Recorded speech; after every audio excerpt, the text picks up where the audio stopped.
I just want to say I'm totally disappointed and totally embarrassed about what I've been watching on TV about what's going on at the police department. I put my life in here at the police department. This is embarrassing.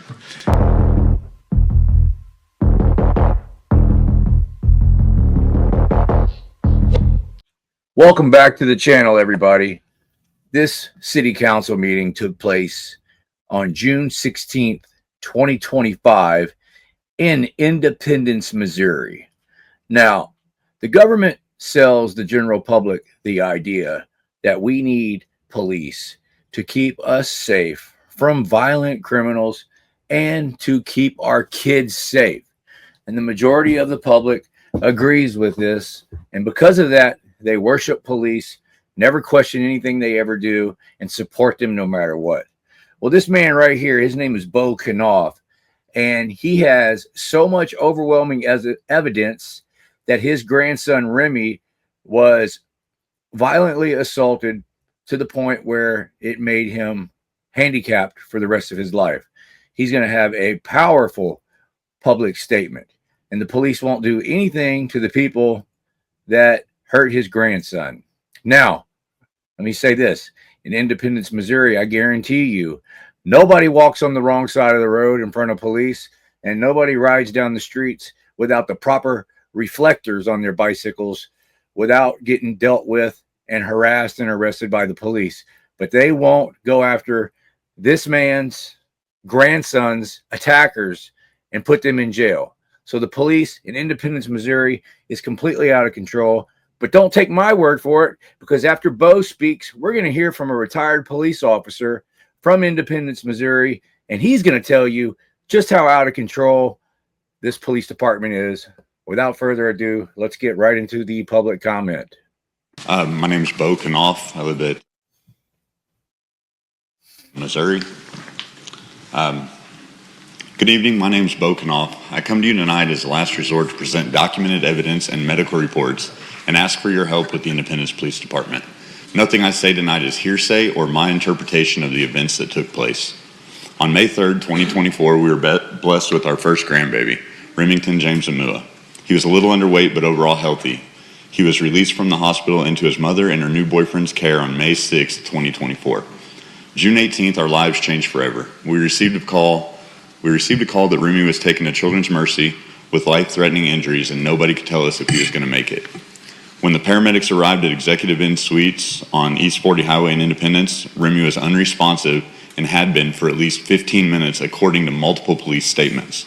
The story the mother and her boyfriend told where they were in the shower together, they heard Remy crying for a while. When he stopped crying, they got out of the shower to check on him. At that time, they found that he wasn't breathing and was discolored. She then called her mother and argued with her for a minute or two and then told her what was going on. Her mother drove from Corner Cafe, or Corner Cafe, whatever that is, to the hotel, which according to GPS with no traffic was 12 minutes from the location she was at. Once her mother arrived, the mother had to convince her daughter to call 911. During that time, they waited on the paramedics to arrive. They went to a fellow hotel resident and had them perform CPR on a 6-week-old baby. Once paramedics and police arrived, not a single officer took the time to question the mother or boyfriend, take the person's information who performed CPR on an infant, or even take pictures of the scene. The officer's body cam footage, which we have seen all of, shows the mother playing with her 2-year-old having a good time, while you can hear a paramedic saying he's gone. The same body cam footage shows the mother in her PJs with dry hair and her boyfriend as dirty as can be, therefore proving the statement that they were in the shower was a lie. Once admitted into Children's Mercy, Remy was put on life support while doctors rushed multiple tests to figure out what happened. At that time, he weighed almost 2 pounds less than birth weight and was obviously malnourished. CT scans determined he had multiple broken ribs in different stages of healing, proving this wasn't a one-time event. Medical scans also found he had a fractured skull and multiple other conditions consistent with the abuse. Medical reports clearly state the abuse was intentional and could not have been accidental. Family Support Division investigation concluded the injuries were purposeful instead of accidental. When the medical staff informed the mother they were calling DFS about what they discovered with the broken ribs, she and her boyfriend signed up for a couples massage through the Ronald McDonald House, had their massage, and for the next 4 weeks, they never came back to the hospital. He laid in a bed for 4 weeks without his mother there. Now as to why we're here. It's been 363 days since my grandson was admitted into the hospital with life-threatening injuries, and not a single charge has been filed. Not neglect, abuse, abandonment, attempted murder, nothing. Since being released into our care, through multiple neurologist visits and specialists, my grandson has been diagnosed with cerebral palsy from blunt force trauma. He will have to deal with the side effects of his condition his entire life. He does not have proper use of his left hand like the rest of us. He's not able to crawl or hold a walker or even properly hold his own bottle. And the monsters who are responsible have not seen a single minute in jail. We've tried hundreds of times to get in contact with the detective handling the case to find out what's going on, with no response. At this point, as soon as I say my name to dispatch, they transfer me to her boss, who never returns my calls. We have emailed, we have called, we have shown up, nothing. We have even called the mayor's office and left multiple messages. At one point, there was a witness who had a video of the boyfriend saying what he did. She took it to the police station and was sent away because it was a Saturday and nobody could take her report. You have 1 minute. Oh, okay. By the time the detective did reach out to her, she had been threatened with losing her housing if she came forward because her landlord was the boyfriend's dad. We sent screenshots of that to the detectives, and again, nothing. By law, that's witness tampering and charges should have been filed. In the months since my grandson's abuse, the mother's boyfriend has assaulted 2 different females, been to jail, and had both times the charges been dropped. To conclude, my grandson was almost killed. There's over 5,000 pages of medical records with the words intentional abuse written all over them. There are DFS reports saying the same. There's police reports that were very well rehearsed that don't match up to the body cam footage. And all we have gotten as an explanation is, since there were 4 adults living in a hotel room, we don't know who did it, so we can't charge any of them. That's not good enough for us. I brought a few pictures with me today. I know y'all can't really see them. The first is of my grandson, perfectly healthy the day he was born. This is a picture of him at 2 weeks old with a black eye. 2 weeks old, black eye. 3 weeks old with a knot the size of a baseball on his head. I'm more than happy to bring these up to you. 3 weeks old with a fat lip. Anybody who has kids knows that a 2 and 3 week old cannot do this to themselves. This is what he looked like the day he was admitted to the hospital. Nothing has been done. We can't get a call back from the detective. We can't get a call back from the chief. We can't get a call on anything. It's unreal.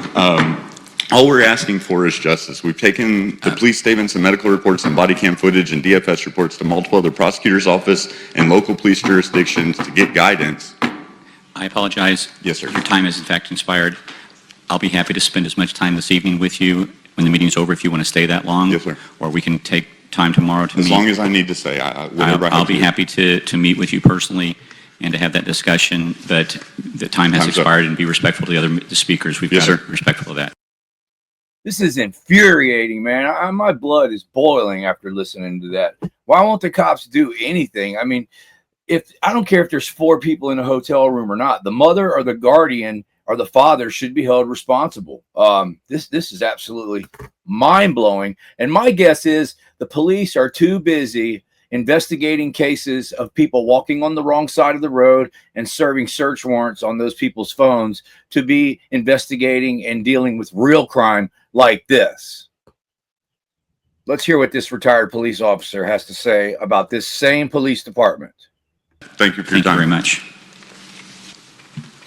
Good evening. My name is Mike Johan. I want to thank you for giving me the opportunity to speak with you tonight. I reside in Independence, Missouri. Let me begin by telling you just a little bit about myself. For those who don't know me, I was born and raised in the city of Independence. I've lived here all my life. I've raised my children here. My grandchildren live here. They all bought houses. My children bought houses. My grandchildren live here. Brothers, sisters, nieces, nephews. Lots of family and friends live in Independence. I love the city of Independence. The city's been good to me. This is where I made my life and career. I worked at the police department for approximately 35 years. After I retired, I stayed on as a reserve officer, worked security here at municipal court and the city council. My last 20 years before I retired, I was a detective. I worked on over 125 homicide cases and thousands of other cases. During the course of my career, I would occasionally be assigned a case where I knew either the victim or the suspect.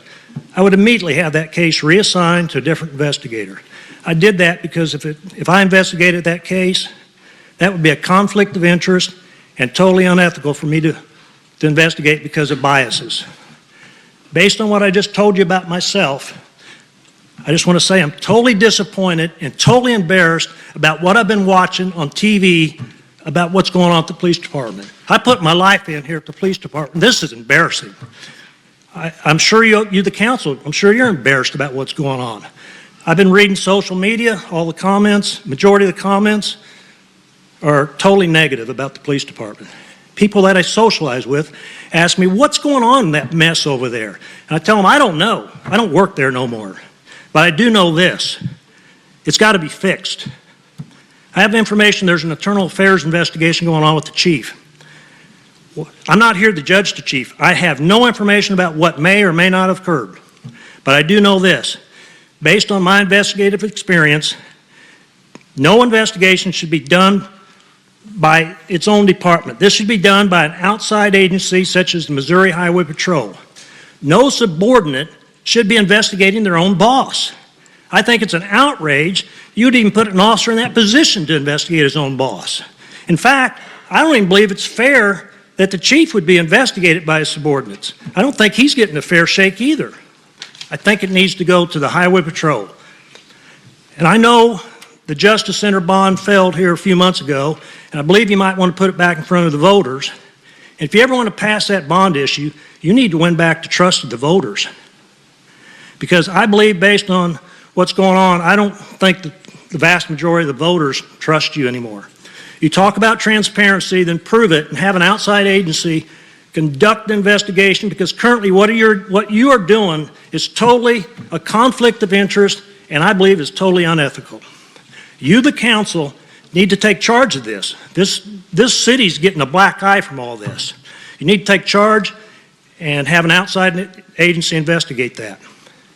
Secondly, I've got bad news for this guy. Even if an outside agency like the Highway Patrol did come in and investigate, they would still cover up and cover for their fellow blue line police officers.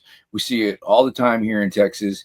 I've heard so many stories from attorneys and citizens alike that every time the police department does something wrong, they bring in the Texas Rangers to investigate. The Texas Rangers always side with the police department, almost every time.